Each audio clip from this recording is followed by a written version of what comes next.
You know, I love to make lists as I read through the Bible.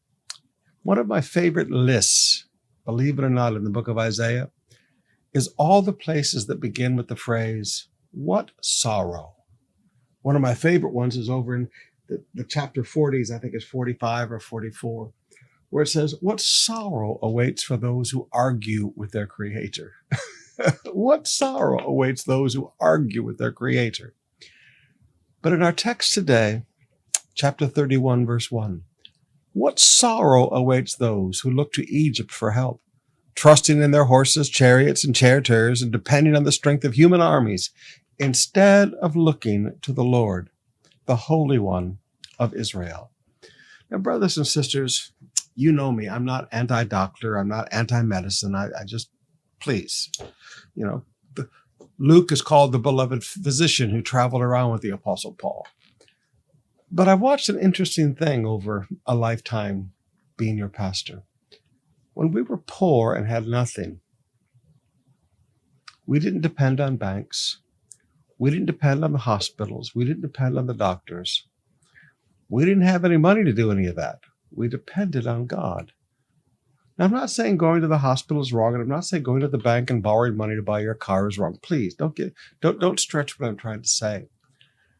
What I'm trying to say is, at some point, we have to decide that we're not going to trust in human effort and human ability.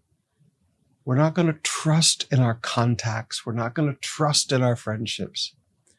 We're going to put our trust in God. We're going to depend upon God.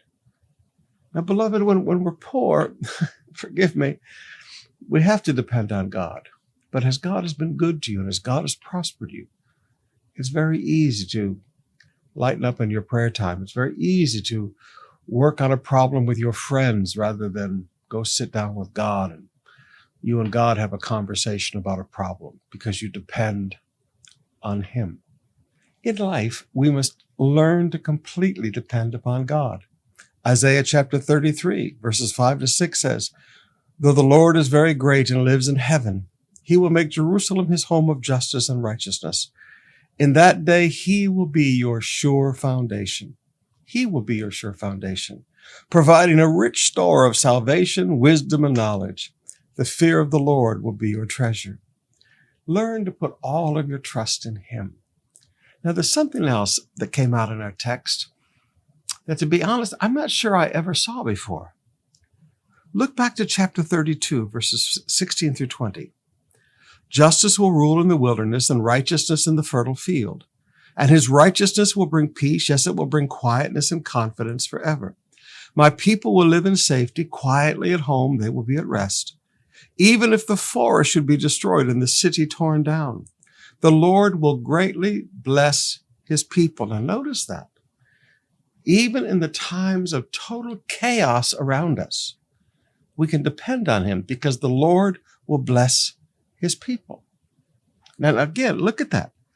Even if the forest should be destroyed and the city torn down, the Lord will greatly bless His people. His promises are not determined or dependent on what's happening in the economic situation around us. Now look, continue. "Wherever they plant seed, bountiful crops will spring up. Their cattle and their donkeys will graze freely." Now notice, wherever they plant seed, bountiful crops will spring up. You have to understand, your relationship with God is what makes every place you sow seed good ground. I hear so many people running around all the time. This isn't good ground. This is good ground. And we're sitting in judgment on people. We're sitting in judgment on churches. We're sitting in judgment on all kinds of things. And you don't understand. The thing that makes everything good ground for you to plant is God's blessing upon your life. So maybe lighten up a little bit about worrying about good ground and realize it is your relationship with God that makes every place you plant seed good ground.